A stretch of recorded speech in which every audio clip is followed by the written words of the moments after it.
Tonight is the biggest game of Celtic's season. 1 point behind Hearts with 2 games to go, Celtic head to Fir Park knowing only a win keeps their title hopes alive.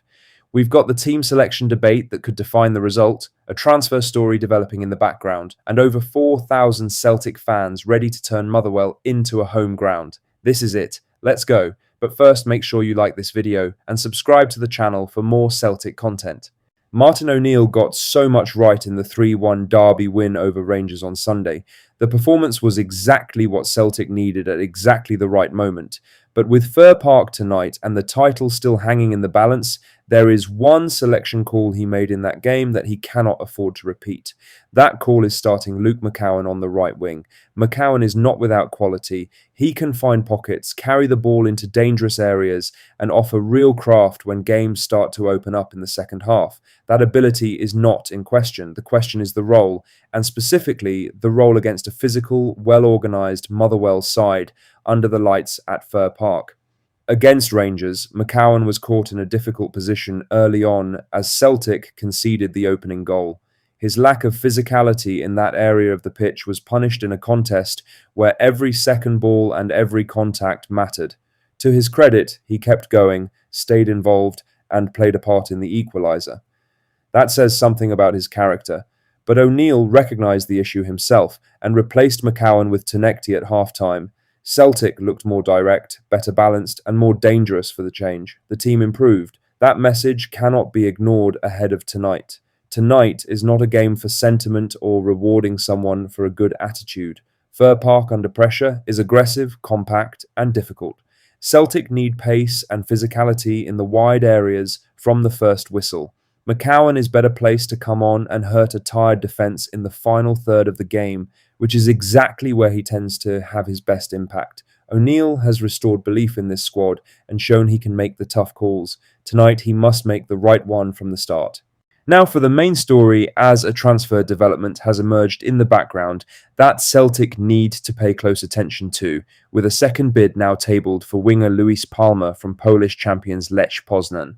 Journalist Alvaro de la Rocha reported on Tuesday evening that Lech have now returned with an improved offer after Celtic rejected their opening proposal of €1.5 million. The new bid is understood to be around €2.3 million, and Celtic have yet to officially respond.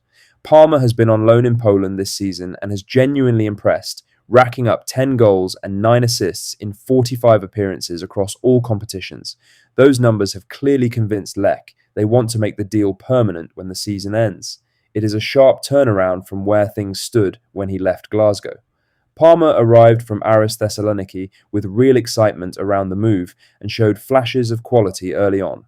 There was a stretch where it looked like he could become a consistent attacking outlet under Brendan Rodgers, but consistency proved elusive, injuries played a part, and as competition in the forward areas increased, he gradually slipped out of the picture. Eventually, the loan was the only logical move. Now Lech are pushing to keep him for good. The article notes his buy option sits at €4 million, a figure the Polish club currently cannot meet. Their latest bid of €2.3 million is an attempt to negotiate Celtic down while testing how flexible the board is willing to be. Celtic now face a real decision. If Palmer has no future in Glasgow and the summer rebuild is going to involve significant investment anyway, cashing in at a reduced fee might make sense. But letting another player go cheaply when there may be interest from elsewhere would be exactly the kind of transfer mismanagement that has frustrated supporters for years.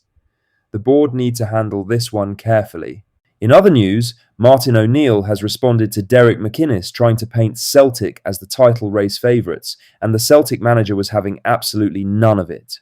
After Hearts dropped points last weekend against Motherwell, the narrative shifted. Suddenly Celtic, off the back of that 3-1 derby win, were being talked up as the side with the momentum and the advantage. McInnes was among those happy to push that idea, suggesting the pressure had now swung firmly towards Celtic's side. O'Neill shut it down completely before it could take hold in the dressing room. He told Sunsport, "I don't agree Celtic are now favourites. I genuinely don't see it like that. Our fixture against Motherwell is extremely difficult, and you would think that if you were looking at it from the other viewpoint. We have to win the game, and winning at Fir Park is not easy. Motherwell also have something to play for, so it will be difficult." He then added, "I know it seems an easy equation. Today we just need to win our 2 games. I would have taken that after we lost to Dundee United, of course. I say that because it's in our own hands. But the 2 games happen to be extremely difficult. That final line is important. O'Neill knows exactly what McInnes was doing. Hearts would love Celtic to carry the weight of expectation into Fir Park tonight. They would love the story to become about Celtic having everything to lose. O'Neill is too experienced to let that happen. He is keeping the focus exactly where it needs to be. Win tonight, then worry about Saturday. Nothing else." In other news, Celtic's ultra group, the Boys, have confirmed plans for a major show of support at Fir Park tonight, with a full tifo display prepared for one of the most important away games Celtic have had in years. The group released a statement on Tuesday evening asking supporters to raise the materials provided as the teams emerge from the tunnel, and also requesting that CSC flags in the upper tier are held back until their planned banner is removed shortly before kick-off. It is a coordinated effort to make sure the away end delivers the kind of atmosphere that can genuinely lift the team at a critical moment. Over 4,500 Celtic fans are expected to pack out the away allocation at Fir Park tonight, with tickets having sold out completely.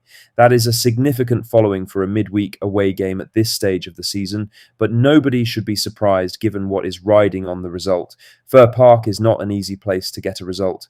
Motherwell have already beaten Celtic this season and will not be rolling over for anyone. But a sold-out away end delivering a proper atmosphere from the first whistle can make a real difference in tight, tense games. The players will know those fans are there because they believe something special can still happen. Sunday's derby win gave everyone a surge of belief that had been missing for much of the season.